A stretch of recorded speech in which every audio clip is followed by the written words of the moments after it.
Hello there, greetings from Split again. I will now comment the game on the round 3. As you can see, now I had 0 points, so I was paired with some weaker opponent. And this is the problem when you are participating in a big tournament. So there are over 200 players here from all strengths, all ranks. You know, they're all together in one heap. So there is no, category A and category B tournaments. We are all together. So the problem is that it's actually statistically very not probable to be paired with someone which is your strength or just a little bit stronger, which I would prefer. But I either get paired by 2,000 players or 1,100 players. So this is the problem with Swiss system when there are many players in the same category. But okay, so this time I was paired with a weaker opponent, and this was some kid who probably just started to play chess. The game was very short, and by short I mean 20 moves and just over 1 hour on the clock. And okay, it's not a very instructive game, but yeah, since I'm covering the tournament, I will cover this game as well. Okay, so let's get to the game. My opponent opened with e4, I played e5, and now very interestingly, he played the knight to c3. So usually I expect from the lower rated players, from kids, to just play, something like Italian games. So it's something very typical, which they know how to play. But this guy played differently, and I think it's a good way to play. I mean, it's interesting. So he wanted to open the position. He wanted to exchange the pieces and try to get a draw. Maybe after all the pieces get exchanged. I'm not sure what was his tactic, but it's unusual. So knight to c3 here. He's playing the Vienna game. I play knight to f6, and now he's going for the Vienna gambit, which can be very sharp. And I guess he probably knows some tricks and some lines in here. And I really don't know much theory about this Vienna gambit. It's not so often met especially on the long time control games. The thing I do know is that I have to play d5. So playing d5,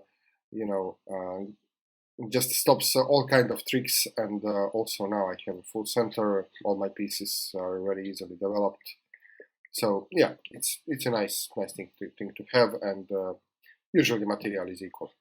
So f takes e5 here. This is the move, and now I take e4, attacking the knight, and also this knight is protected. He played the knight to f3, which is a fine move, and now, according to the engine, I made a mistake, but like I said, I didn't know any theory, so I just played knight takes c3 here to get rid of this knight, and then afterwards just play for the simple development. Yeah. And here I think his best chance was to take with the b pawn. This is what usually happens. So he takes with the b pawn, and then he has this d4 move, and then he gets nice connected strong center. This is how usually game goes. I can try to challenge the center with c5 and so on. But here I think he made a mistake.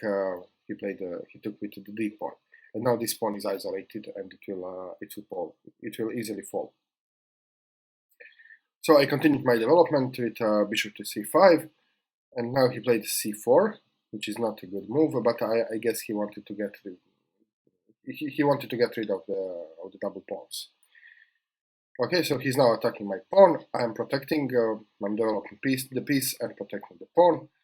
He took the pawn, and now I could have taken with bishop, but then my queen is kind of hanging in the X-ray. If I take with the bishop, he can play c4, and then I have to move my bishop away, and then he can take the queen. I have to take with the king. So I didn't like all this, so I decided, okay, let's go to the end game. I saw that he wants to exchange pieces. This is how he plays. So I took with the queen. He took back. I took back with the bishop. And what happened next? Okay, he played the bishop to g5, which is actually a good move because he's now controlling d8 square, and this is the open file.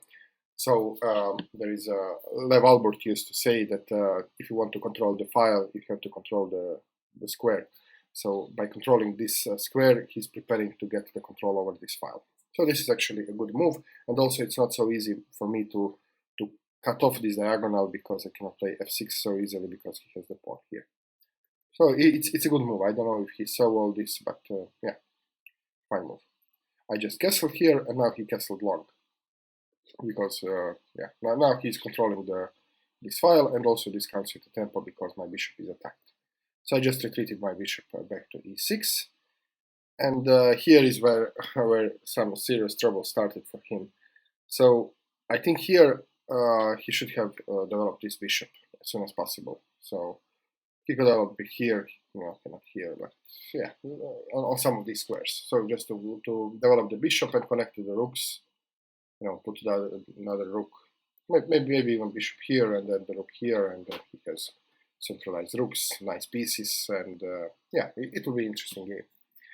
But here he played, he violated this rule, not to play twice with the same piece while you have undeveloped pieces.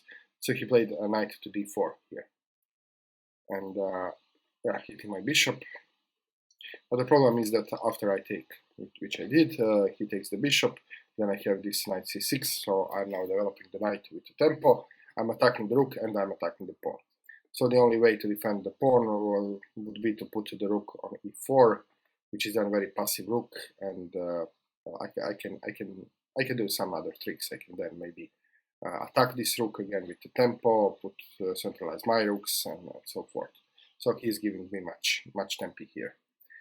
He played the rook to d3, which he had a trick in mind, so he gave up this pawn. I took the pawn, and his trick was to play rook to g3 here, and now he can, do this trick, which is very nice.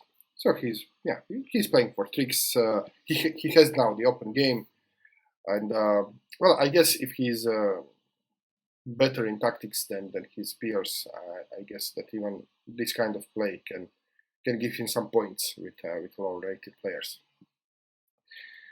So here I was thinking what to do, and I was still looking at this d8 square. I want to put my rook here to control the open file.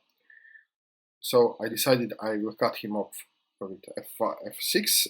Yes, he can try this trick, but then I can bring my knight, and this pawn is not hanging.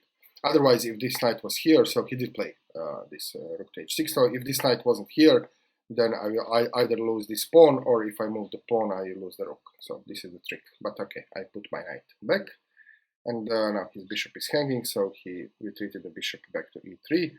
I'm now putting my rook on the open file, and he now plays h4. So he doesn't want to let go of this trick. So he's hoping that after kicking away my knight, he can play this bishop to h6. And now it's my turn to play on tricks. So I realized that he wants to do this trick so badly, and I had a feeling, okay, he'll probably go for it, and I'll prepare a little trap. So the trap goes like this. I didn't wait for him to kick away my knight, but I moved the knight to e5 myself, anticipating that he would play bishop to h6, and he did play bishop to h6. And now he thinks that he got me, because if I bring back the knight, he can attack the knight. But he didn't see that I can block this rook another way, and this is very strong move, this bishop to g4. And this is the trap I was preparing. And now not only that I'm blocking the rook, so I'm blocking the rook, I'm threatening to capture the bishop, but also there is this checkmate idea, which he missed. So I think the best move here would probably be just, bishop to d2, or he could try to insert a check here, or play just bishop to d2, protecting the bishop and stopping the mate, but then I would play h5 and I would have a killer position. Or the alternative here was to give the check, and now if I take, he can take with the rook, and now even I have some troubles here. So the best move here will probably be just to move away the bishop, and now this is hanging, he has to come back, I don't know, somewhere, and then I can take, he can take, and the game goes on. So there are several possibilities how he can, he could have avoided the mate, but yeah, he didn't see this, so instead, in this position, he just played bishop to f4, and yeah, I just played rook to d1, delivering mate, and this is known as Morphy's mate. So it's not very often that you have a chance to deliver, even when you play with kids, you know, to deliver some kind of cool mate which has a name on the these kinds of tournaments. So yeah, it's a mate, and it was an easy game for me. I didn't sweat much. I saw it was weaker opponent. This is what I was expecting, and I don't want to underestimate anyone, but I have enough experience to see when I face inexperienced player, and this is how it goes. So okay, this is the first point. So I'm looking forward to the next round. I will probably be paired with again much stronger opponent. It's not likely that I will be paired with the opponent of similar strength. It's like I said, it's statistically more probable that I will be paired with some stronger opponent. So looking forward to next round, and see you soon with next video. Cheers.